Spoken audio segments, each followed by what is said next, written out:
Hello viewers, let's fix the problem of black screen in Instagram while watching the videos in 3 steps. So let me share you how you see the video and you see a screen black like this. Step first, go to settings and in settings scroll down to apps or simply go to main screen, click settings, it's for your ease. And now in setting, click search and type apps. As soon as you type apps in settings, so it will be displayed at front. Click it and when app opens, scroll down to Instagram. Open it or click it. Now come down, click storage.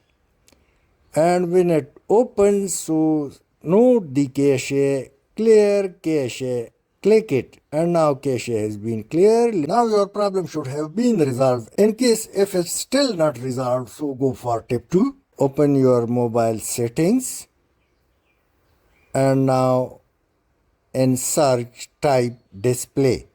And as soon as display open, click it and now scroll down to screen timeout. Increase it from 1, 2 or more so your screen may not go blank quickly due to auto mobile screen off. Now let's check the Instagram. Open it and in place of blank screen you should see like this. If you are still experiencing black screen in Instagram, so these are the 12 steps which needs to be checked. First, restart the Instagram app. 2, restart your phone. 3, check your slow internet connection. 4, check Instagram server status. 4, clear the app cache. 5, upgrade the Instagram app. 6, disable power saving or low power mode. 7, disable dark mode. 9, reinstall app. 10, disable data saver settings. 11, check your phone storage. And at the end, 12, report the problem to Instagram. Thanks for watching.